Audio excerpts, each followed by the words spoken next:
இன்னைக்கு நம்ம விதில் பக்கத்தோட கெஸ்ட் யாருன்னு சொல்லிடலாமா? செம்மையான கெஸ்ட்ப்பா. ஸோ கிட்டத்தட்ட பார்த்தீங்க அப்படின்னா, இந்த 2000த்துல நம்முடைய காதலர்களுடைய தேசிய கீதம் அப்படின்னு கூட சொல்லலாம். இன்னைக்கு வரைக்கும் எந்த திருவிழாக்கள் போனாலும் இந்த பாடல் இடம்பெறாத பாடல் தொகுப்பே இல்லை அப்படின்னு சொல்லலாம். அப்படி ஒரு பாடல், அப்படி ஒரு திரைப்படத்தை கொடுத்த அற்புதமான ஒரு இயக்குனர் தான் பார்க்க போறோம். சாரை கூப்பிடலாமா? கூப்பிடலாம். So let's welcome director Subramania Siva அவர்கள்.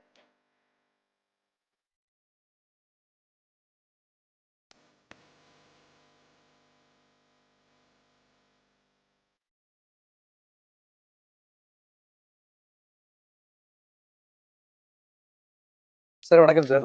வணக்கம் சார். எப்படி இருக்கீங்க சார்? நல்லா இருக்கும். இப்போ வரைக்கும் நல்லா இருக்காரியா? ஆமா, இதுக்கு பிறகு என்ன ஆகுமோ தெரியல சார். சுப்ரமணிய சிவா சார் அப்படின்னு சொன்னோடனே செட்டே பிரைட் ஆயிடுச்சு சார். அதுக்கு வந்து 2 லைட் கூட நினைக்க கூடாது. ஏன்னா நிறைய விஷயங்கள் எனக்கு ஷேர் பண்ண போறோம் அப்படிங்கிற ஆர்வம் எங்களுக்கு இருக்கு. ஏன்னா சினிமாவையும் தாண்டி யோசிக்கக்கூடிய, நேசிக்கக்கூடிய ஒரு அற்புதமான மனிதர் நீங்க. ஆமா, நம்முடைய உதவியாளர்கள் இயக்குனர் ஆகணும் அப்படிங்கிற எண்ணம் நிறைய இயக்குநர்களுக்கு இருந்தாலும் கூட அதுக்கு முன்னெடுத்து செல்லக்கூடிய நடவடிக்கைகள் நீங்க இன்னும் எஃபோர்ட் அதிகமா போடுவீங்கன்னு சொல்லி கேள்விப்பட்டிருக்கோம். அது என்ன காரணம் சார்? நீங்க ஒரு இயக்குனரா ஆகும்போது ஏற்பட்ட வலியா? இல்லை, நான் வலின்னுலாம் சொல்ல மாட்டேன். நமக்கு என்னன்னு கேட்டிங்கன்னா, முதல்ல வந்து ஒரு பேசிக்காக நம்ம ஒரு கலைஞனாக இருக்கணும்னா சிறந்த மனிதநேயனாக இருக்கணும். அவன் தான் சிறந்த கலைஞனாக இருக்கணும். அதில் என்னன்னு கேட்டிங்கன்னா, நம்ம சுற்றி உள்ளவங்களுக்கே நம்மளால் நல்லது பண்ண முடியலன்னு வச்சுங்களேன், நம்ம எதுக்குமே வந்து யாருக்குமே நல்லது பண்ண முடியாது. முதல்ல வந்து நான் ஒரு மனிதனாக இருக்கணும்னா முதல்ல எனக்கு உண்மையாக இருக்கணும். அடுத்து என்னை சுற்றி உள்ளவங்களுக்கு நான் உண்மையாக இருக்கணும். அந்த உண்மைன்றது என்னென்னா அவங்களுடைய வளர்ச்சி தான், வார்த்தை கிடையாது. உண்மை, ஒரு மனிதன் உண்மையாக இருக்கான்னா சுற்றி உள்ளவங்களுக்கு என்ன நன்மை பண்ணுறான் அப்படின்றத அதை நான் வந்து என் தாய் தந்தையரிடமும் என்னை நான் படிக்கிற புத்தகங்களும் நான் சந்திக்கிற நண்பர்களும் என்ன அதை வந்து வலியுறுத்துறாங்க. அதை நான் விரும்புகிறேன். நான் அதான்.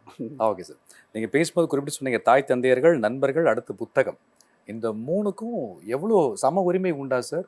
அல்லது யாரை ரொம்ப அதிகமாக நேசிக்கிறீங்க நீங்கள்? இல்லை, இது காரணம் வந்து இப்போ என் தாய் தந்தை வந்து சிறு வயதெல்லாம் எனக்கு என்ன சொல்லி தருவாங்கன்னா, எங்கள் அம்மா சின்ன வயசில் என்கிட்ட ஒரு வார்த்தை சொல்லுவாங்க.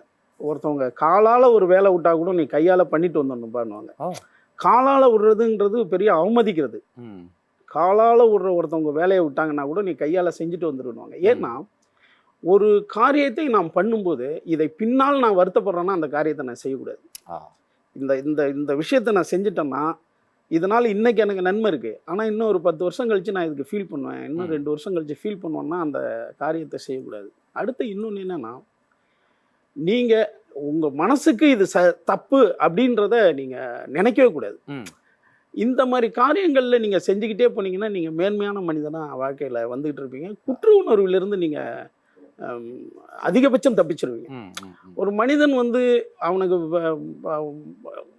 காலங்கள் போக போக அவன் குற்ற உணர்வால் தான் நிறையா நெருக்கடிக்கு ஆளாகிறான்.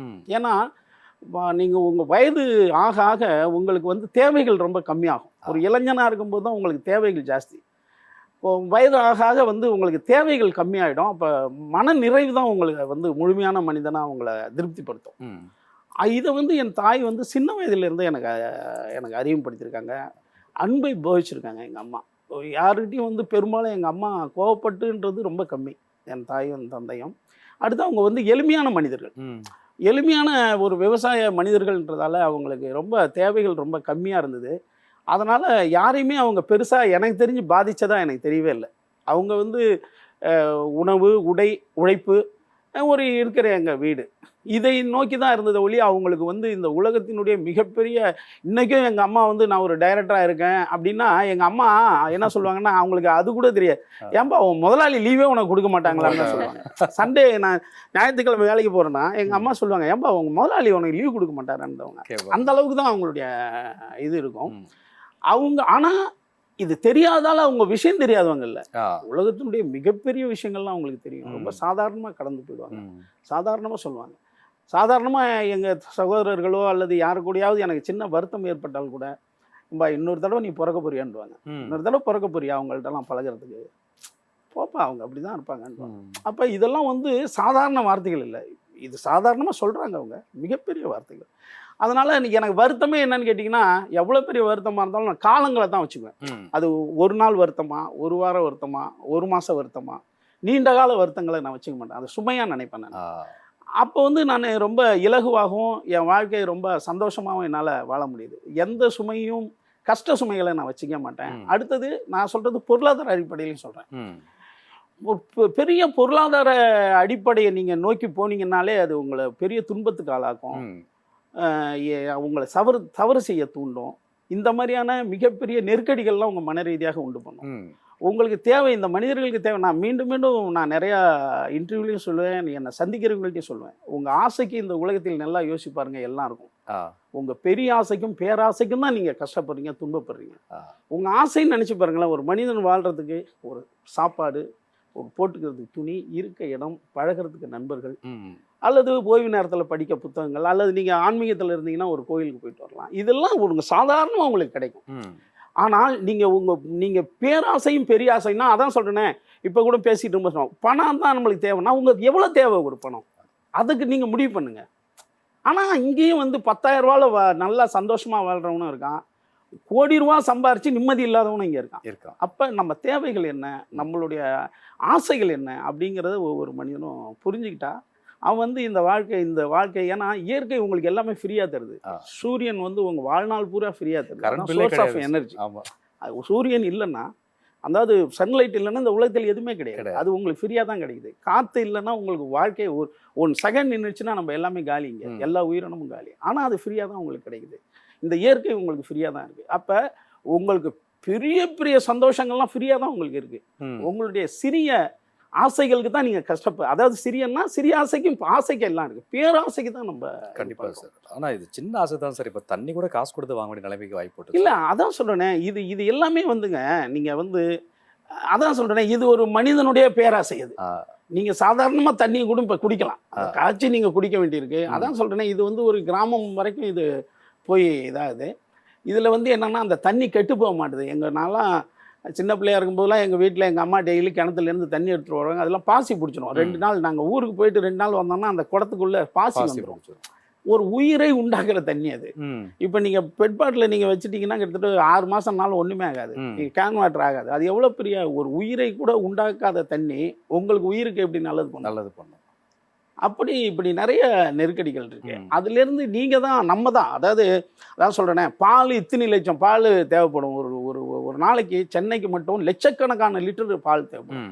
அந்த பாலுக்கெல்லாம் எங்கே மாடு இருக்குது, அந்த மாட்டு போகிற சாணிலாம் எங்கே, அந்த அதுக்கு எங்கேருந்து வைக்கல் கிடைக்குது. அப்போ இதெல்லாம் பால் சரியான பாலா தெரியாது உங்களுக்கு. ஆனால் பாலை குடிக்கிறத நீங்கள் கம்மி பண்ணலாம். இப்படி தான் உங்கள் வாழ்க்கையை நீங்கள் வந்து நேர்த்தி பண்ணிக்கிட்டு போகணும். இதை நீங்கள் ஆராய்ச்சி பண்ணிட்டு நம்ம வந்து பாலும் நிறையா குடிக்கணும், ஆனால் அது நேர்மையாகவும் கிடைக்கும்னா கிடைக்காது. அப்படிலாம் மனிதர்கள் இங்கே கிடையாது. ஏன்னா எல்லாரும் ஆசையை நோக்கி ஓடிக்கிட்டு இருக்கான், பேராசையை நோக்கி ஓடிக்கிட்டு இருக்கிறதால நீங்கள் உங்கள் வாழ்க்கையை வந்து ரொம்ப தெளிவுபடுத்திக்கணும், சந்தோஷமாக வாழ்ந்துக்கணும். Super sir. ஓகே, இப்போ டைரக்டர் சுப்பிரமணிய சிவா சார் எதை நோக்கி பயணிக்கிறீங்க? இல்லைம்மா, தான் சொன்னேன், பயணம் என்ன, இப்போ நான் பேசுறது தான் என்னுடைய பயணம். உங்க பேச்சு கேட்கும்போது அவ்வளோ ஃபிலாசபியா இருக்கு சார். ஆனா திரைப்படத்துல உங்களுடைய டயலாக்ஸ் அவ்வளோ யங்கா இருக்கு, சோ யூத். எப்படி சார் அது? இல்லை, இப்போ நான் கடைசியாக பண்ண வெள்ளையானை வந்து ஏறக்குறைய பிளாஸ்டிக்கில் தான் இருக்கும். அதான் நீங்கள் வந்து என்னென்னா எந்த கேரக்டரை வடிவமைக்கிறீங்கன்றது தான். இப்போ நீங்கள் உங்களுடைய கேள்விக்கான பதில் தான் என்னுடையது. நீங்கள் கேள்வியை வந்து ஜாலியாக கேட்டிங்கன்னா அந்த ஜாலிக்கான பதில் நான் சொல்ல முடியும். உங்களுடைய கேள்வி வந்து ஞானத்தை நோக்கி இருந்ததுன்னா ஞானமாக தான் நான் பதில் சொல்ல முடியும். கண்டிப்பாக சார். இது இங்கே எல்லாரும் தேவை தானே இல்லையா?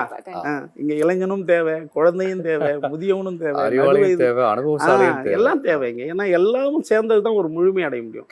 அறிவாளி மட்டும் இருந்தான்னா இங்க வந்து அந்த உலகம் வந்து மிகப்பெரிய குழப்பத்துக்கு உண்டாகும் இல்லையா? அதே மாதிரி அறிவியலிலும் இருந்தாலும் மிகப்பெரிய குழப்பத்துக்கு உண்டாகும். எல்லாரும் இங்க தேவை, அப்பதான் நம்ம பயணிக்க முடியும். மனுஷனுக்கு வந்து பாத்தீங்கன்னா ஒரு எய்ம் வச்சிருக்காங்க, அந்த எய்ம் அச்சீவ் பண்றதுக்காக ஓடிட்டு இருக்கிறப்ப அது ஆசையா பேராசையா சார்? ஆமா, இங்க வந்து என்னன்னா உங்களுக்கு இங்க வந்து அதாவது இலக்கு என்ன, நோக்கம் என்னன்னு இங்க நிறைய பேருக்கு புரியல. இங்க எல்லாமே இலக்கை வச்சுதான் போயிட்டு இருக்காங்க வழியா, அவங்களுக்கு நோக்கம் சரியானதே கிடையாது. அதாவது அதை பத்தி தெளிவில்லை. இப்ப நீங்க வந்து ஒரு டாக்டர் தான் ஆகணும்னா அது வந்து உங்களுடைய இலக்கு. ஆனா டாக்டர் ஆகி நான் பல பேருக்கு சேவை செய்யன்றதுதான் நோக்கம். அப்ப இங்க இலக்கு எல்லாம் போறான், அந்த இலக்கை வச்சு நீ இந்த சமூகத்துக்கு என்ன பண்றன்னா ஒண்ணுமே கிடையாது. நீ மட்டும்தான் வாழணும்னா நீங்க பிறந்திருக்க வேண்டாம் இல்லையா? அதனால இங்க வந்து என்ன சொல்லப்படுதுன்னா, இங்க இந்த உலகத்துக்கு வந்து நீ பணத்தை நோக்கி ஓடணும் அப்படின்ட்டு சொல்லப்படுறதால இப்ப எல்லாம் இன்ஜினியரிங் படிச்சாங்க, ஏன் இன்ஜினியரிங் படித்தாதான்ப்பா வேலை கிடைக்கும், நீங்கள்லாம் கோடீஸ்வரன் ஆயிடுவீங்க அப்படின்னாங்க. இன்ஜினியரிங் படித்த எத்தனை பேர் இங்கே வந்து வாழ்ந்துருக்காங்க? கொத்தனார் 3000 ரூபா ஒரு வருஷத்துக்கு, ஒரு மாதத்துக்கு 30,000 ரூபா சம்பாதிக்கிறார் கொத்தனார். ஆனால் இன்ஜினியரிங் படிச்சவர் வந்து அங்கே சூப்பர்வைசராக இருந்துட்டு 12,000 ரூபா சம்பளம் வாங்குறாரு. ஒரு புரோட்டா மாஸ்டர் இங்கே 1000 ரூபா சம்பளம் ஒரு நாளைக்கு. நல்ல மாஸ்டராக நீங்கள் வந்து உங்கள் தொழில் நேர்மையாகவும் நல்ல திறமையாக இருந்தால் ஒரு புரோட்டா மாஸ்டருக்கு 1000 ரூபா சம்பளம். நீங்கள் வந்து இன்ஜினியரிங் படிச்சுட்டு நீங்கள் வந்து அந்த இதில் கேஷியராக உட்காந்துருவார். ஏன்னா அவர் வந்து படிச்சுட்டாரு, ஒயிட் காலர் அவருக்கு 13,000 ரூபா சம்பளம் இருக்கும். அப்போ நீங்கள் எதை நோக்கி போகிறீங்கன்ற தெளிவு இங்கே வேணும். நோக்கத்தினுடைய, அதாவது இலக்கு மட்டும் இருந்தால் போதும், நோக்கம் உங்கள் வாழ்க்கையில் ரொம்ப முக்கியம். அப்போ அதை நோக்கி நீங்கள் போகும்போது நீங்கள் வந்து இப்போ படிக்கும்போதே தெரிஞ்சிடும் உங்களுக்கு, இது வந்து இந்த இலக்கு சரிதான், ஆனால் நோக்கத்தில் நம்ம அங்கே கோட்டை விட்டுறோன்னும் போது மாறிடலாம் நீங்கள். ஏன்னா இங்கே வந்து இந்த தொழில் வந்து சாதாரண தொழில், இந்த தொழில் வந்து மிகப்பெரிய தொழில் அப்படின்னு சொல்லிட்டு அதாவது தவறாக கட்டமைக்கப்படுது. நீங்கள் ஒரு துறையில் எந்த துறையை வேணாலும் நீங்கள் தேர்ந்தெடுக்கலாம். இப்போ எஸ் ராமகிருஷ்ணன் ஒருத்தர், அவர் வந்து எம்ஏ படித்தவர், எம்ஏ இங்கிலீஷ் படித்தவர். ஆனால் அவருடைய இலக்கு என்னவாக இருந்ததுன்னா, நான் வந்து அவர் வந்து வேலைக்கு போகலாம், நல்ல வேலைக்கு போகலாம். ஏன்னா அவங்க ஃபேமிலி, அவங்க அப்பா அம்மாலாம் நல்ல வேலையில் தான் கவர்மெண்ட் வேலையில் இருந்திருக்காங்க. ஆனால் அவர் எழுத்தாளனா ஆகணும்னு இருக்காரு. எழுத்தாளனா ஆன பிறகு பாருங்கள், அவர் சிறந்த நாவல்கள் தான் படிச்சிருப்பார்.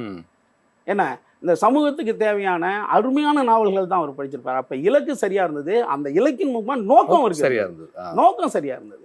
அப்போ அதுலேயும் இப்போ அவர் வந்து இப்போ மிகச்சிறந்த இடத்துல தானே இருக்காரு. என்னன்னா பொருளாதாரத்தில் ஆகா ஓகோன்னு அவர், ஆனால் அவருக்கு தேவையானது அத்தனையோடு தான் வாழ்வார் அவர். அப்போ நீங்கள் அதை நோக்கி சரியான பயணத்தில் இருந்தால் எல்லாத்துலேயும் நீங்கள் வந்து நிறைவாக வாழ முடியும். அதை வந்து நீங்கள் அது வந்து ஒன்று நீங்களே அதை தேர்ந்தெடுக்கணும், அல்லது உங்களை சுற்றி உங்களை உண்டாக்கணும். அது உங்களுடைய வாய்ப்பை பொறுத்து இருக்கு. ஏன்னா ஒரு மனிதனுடைய சிந்தனை என்பது அவனுடைய சுற்றுப்புற சூழ்நிலையை சார்ந்திருக்கு இல்லையா? அந்த சுற்றுப்புற சூழ்நிலையில தான் அவன் தாய் தந்தையர், அவனுடைய குருவாக இருக்கலாம், ஒரு மாமா இருக்கலாம், ஒரு ஆசிரியர் இருக்கலாம், அவனுக்கு ஒரு அளவு ஒரு புத்தகம் இருக்கலாம் இல்லையா? அப்படி அதான் சொல்கிறேன், இது வந்து அதிர்ஷ்டம்னு சொல்ல முடியாது, அது சிலவங்களுக்கு அமையும், இல்லைன்னா நம்ம அமைச்சிக்கணும். சுப்பிரமணிய சிவா சார் இயக்குனராகணும்னு ஆசைப்பட்டு வந்தாரா, இல்லை பெரிய இயக்குனராகணும்னு ஆசைப்பட்டு வந்தாரா?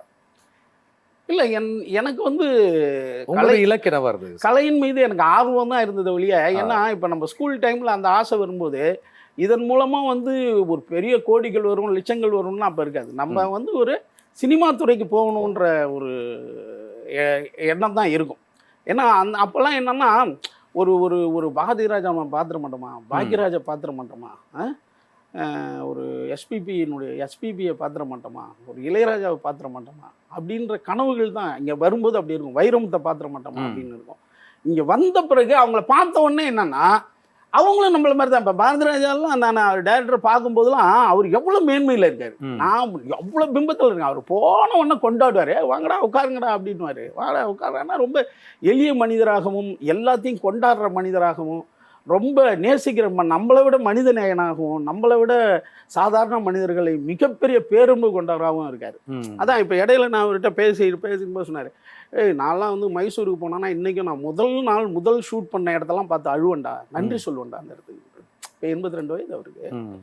இப்போ எனக்கு 6 மாதத்துக்கு முன்னாடி சொல்கிறாரு, ஒரு இடத்த ஹைதராபாத்தில் நான் மீட் பண்ணும்போது, நான் வந்து மைசூருக்கு போனோன்னா முதல் நாள் அவர் வந்து 16 வயதில் எடுத்து எத்தனை வருஷம் ஆகுது, அந்த ஃபஸ்ட்டு அந்த ஷூட் பண்ண இடத்துக்குலாம் போய் நான் கும்பிடுவேன், கையெடுத்து கும்பிட்டு, இது நீங்கள்லாம் ஷூட் பண்ணதால தான் நான் வந்து மிகப்பெரிய ஆளுமையானேன் அப்படின்னு கையெடுத்து கும்பிட்டு அழுவேன்டா, நன்றி சொல்லுவேன்டான்றார். இதெல்லாம் எனக்கு ரொம்ப ஆச்சரியமாக இருந்தது. இப்போ நான் வந்து ஒரு நண்பர், நான் வந்து ஒரு 15 வருடத்துக்கு முன்னாடி ஒரு நண்பரை சந்திக்கும் போது ஒரு ரூமில் தங்கணும் நாங்கள், குற்றாலத்தில். அவர் ரூமை காலி பண்ணும்போது ரூமெல்லாம் கும்பிட்டாரு. நான் அவர்கிட்ட கேட்டேன், என்னென்ன? இல்லைங்க, நம்ம 2 நாள் தங்கியிருக்கோம், இந்த ரூமு நல்லா நம்மளுக்கு நல்ல தூக்கம் கொடுத்தது, நல்ல நம்மளுக்கு எந்த அசௌகரியமும் இல்லாமல் நம்மளுக்கு செஞ்சது, அதனால் இந்த ரூமுக்கு நன்றி சொல்லிட்டு போங்க அப்படின்னு கும்பிட்டார். அப்போ அதுக்கு உயிர் இல்லைன்னு நான் நினச்சிட்டு இருக்கேன். ஆனால் அந்த மனிதன் எனக்கு சொல்கிறான், ஒவ்வொரு விஷயத்துக்கும் இங்கே ஏதோ ஒன்று இருக்குது, அதுக்கு நீங்கள் நன்றி சொல்லுன்னு எனக்கு 15 வருஷத்துக்கு முன்னாடி சொல்லி தரான். அப்படி என்னுடைய வாழ்க்கையை நிறைவு பண்ணிக்கிறேன் நான். அப்போ எனக்கு அவ்வளோ பெரிய நிறைவாக இருந்தது அன்னைக்கு இல்லையா?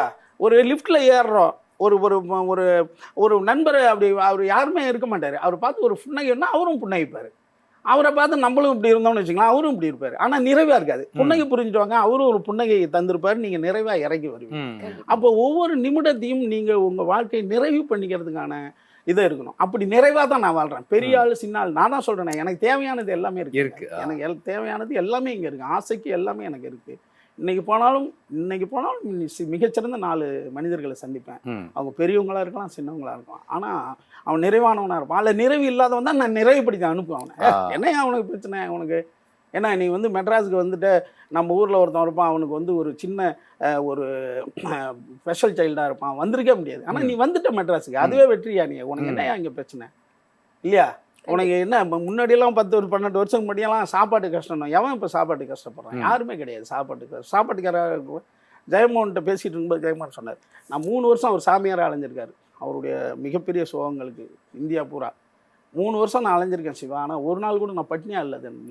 ஏன்னா இந்த யாராவது ஒரு மனிதன் உங்களை முகத்தை பார்த்துட்டு உங்களுக்கு சாப்பாடு தந்துடுறான். அதில் நீங்கள் கேட்டால் கொடுக்குறாங்க. இங்கே மனிதர்கள் நிறைய நம்ம சில சந்தித்த மனிதர்கள் நம்மளுக்கு கசப்பான உணர்வுகள் இருக்குமா இல்லையா? ஆனால் அதை மீறி இங்கே மிகச்சிறந்த மனிதர்கள்லாம் இருக்காங்க. அவங்கள தான் நம்ம நினைக்கணும், அவங்கள தான் நம்ம நினைச்சு பெருமைப்பட்டுக்கணும். கண்டிப்பா நான் இயக்குனராக இருக்கிறதே எனக்கு திருப்தி தான். ஆரோக்கியமாக இருக்கிறதே உங்களுடைய பெரிய செல்வம். கண்டிப்பா சார். இல்லையா?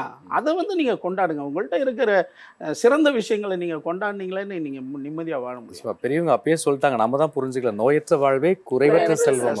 ஆமாம், அதாவது சொல்கிறேனே, உங்களுக்கு தூக்கம்ன்றதே மிகப்பெரிய செல்வங்க. கண்டிப்பாக தூக்கம் நீங்கள் படுத்த உடனே உங்களுக்கு தூக்கம் வருது அதுவே சொல்லுவோம். ஆனால் இதெல்லாம் நம்மளுக்கு கொண்டாட தெரியாது. உங்களுக்கு நம்மகிட்ட இருக்கிற அவ்வளோ செல்வங்கள் இருக்கு. இந்த உடம்புல இருக்கிற ஒவ்வொரு உறுப்பும் எவ்வளோ கோடிக்கணக்கான ரூபா உள்ளதுங்க. நீங்கள் இப்போ தூங்கிடுறீங்க, உங்களுடைய இதயம் வேலை செஞ்சுக்கிட்டே உங்களை உயிராகிட்டு இருக்கு. திடீர்னு ஏன் சொன்னால் நம்ம உயிரோட தான் இருக்க மாட்டோம். இதெல்லாம் எவ்வளோ பெரிய அற்புதங்கள். ஒவ்வொரு உறுப்பாக நீங்கள் வாங்கி வைக்கிறதுனா நினச்சி பாருங்க, இது எவ்வளோ பெரிய செலவு. இதெல்லாம் அப்படிலாம் செய்ய முடியுமா நம்மளால? அப்போ உங்களுக்கு வந்து இந்த இயற்கை எவ்வளோ பெரிய அற்புதங்களை உங்களுக்கு தந்திருக்கு. அதெல்லாம் நினச்சி நீங்கள் கொண்டாட வேண்டியதுதான், மகிழ்ச்சியாக இருக்க வேண்டியதுதான். கண்டிப்பாக சார். இப்போ நீங்கள் பேசும்போது ஒரு விஷயம் புரியுது. இவ்வளோ விஷயங்கள் உங்களுக்குள்ளே இருக்கும்போது பொதுவாக நீங்கள் பார்க்கக்கூடிய சினிமா மக்களுக்கு வெறும் பொழுதுபோக்காக இருந்தால் மட்டும் போதுமா, அல்லது படிப்பனையாக இருந்தால் ஆகச்சிறந்ததா சார்? இல்லை, இங்கே எல்லாமே இங்கே தேவைப்பா. நம்ம என்ன சொல்கிறோன்னா, நம்ம இங்கே எல்லாமே அதான் சொல்கிறேனே, ஒருத்தவன் சயின்டிஸ்டாக இருப்பான், ஒருத்தவன் ஃபிலாசபராக இருப்பான், ஒருத்தவன் காமெடியனாக இருப்பான். உனக்கு கொடுக்குறேன் எது வேணுமே எடுத்து. இல்லை, இங்கே எல்லாமே இங்கே தேவைங்க. இப்போ நான் ஒரு மகிழ்ச்சியான இடங்களில் நான் ரொம்ப காமெடி பண்ணி ரொம்ப சந்தோஷமாக இருப்பேன்.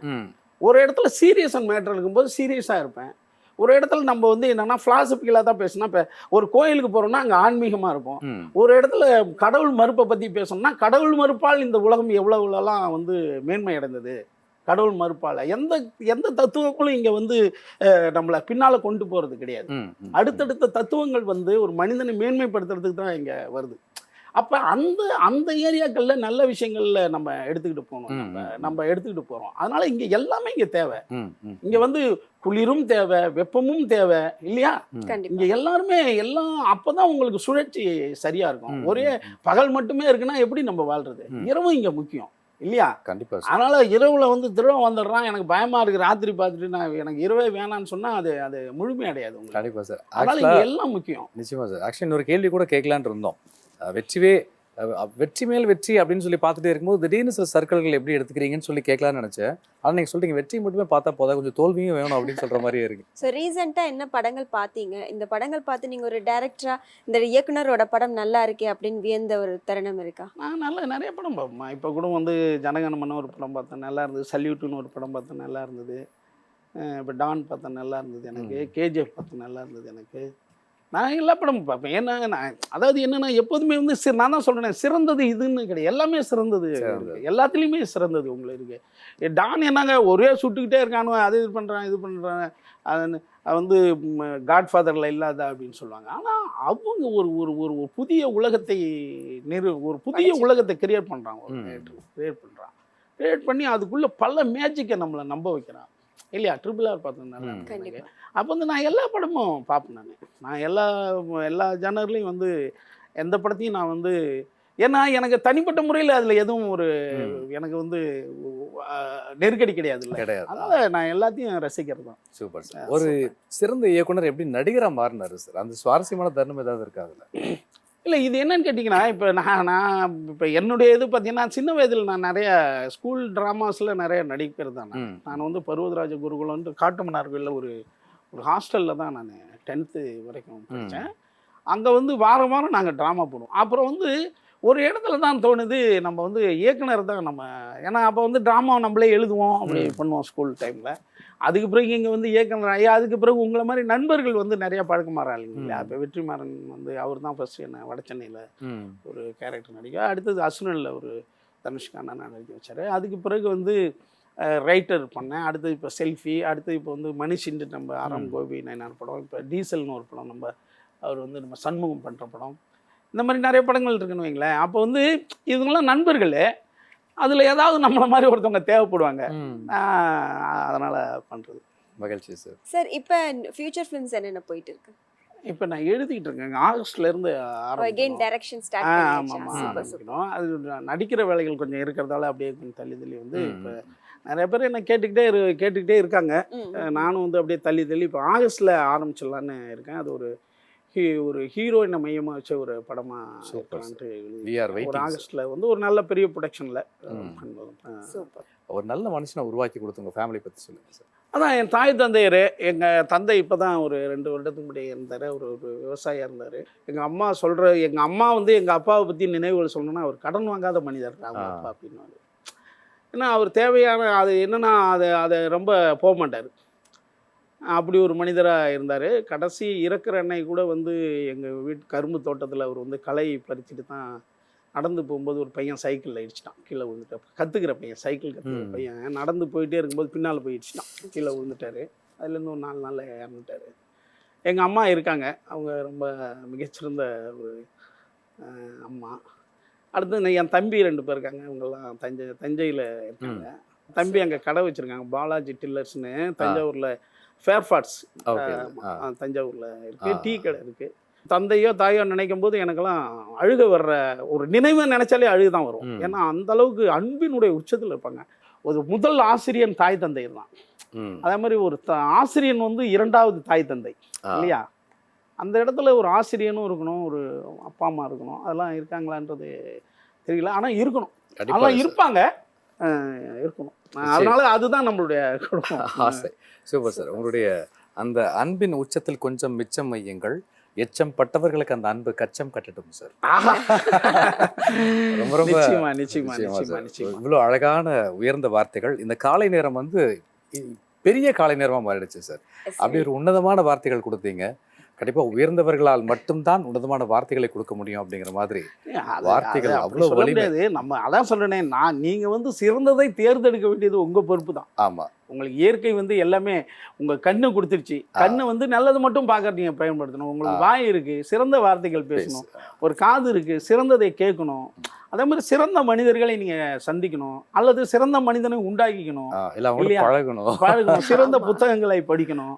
இப்போ சிறந்ததை அதான் நீங்கள் உங்களுடைய நோக்கம் வந்து சிறந்ததை நோக்கி போகணும். நான் இலக்கு சொல்ல, நோக்கமே சிறந்ததாக இருக்கும். Super sir. இல்லையா, நோக்கம் சரியாக இருந்ததுன்னா அந்த இலக்கு அங்கே போயிடலாம், நம்ம அங்கே போய் மகிழ்ச்சியாகவும் ரொம்ப சந்தோஷமாகவும் மேன்மையான மனிதனாகவும் வாழலாம். இந்த 1/2 hour வந்து எங்களுடைய வாழ்க்கையில் ஒரு வசந்த காலம் வீசின மாதிரியே இருந்துச்சு சார். அவ்வளோ அழகாக இருந்தது சார். மிக்க நன்றி. என்னை நேர்காணல் பண்ண சூர்யாவுக்கும் சந்திரகலாவுக்கும் இந்த டீமுக்கும், அடுத்தது ஜெயா டிவிக்கும், இதை பார்த்துக்கிட்டு இருக்கிற ஜெயா டிவி நேயர்களுக்கும் என்னுடைய வணக்கம், நன்றி. மீண்டும் சந்திக்கலாம்.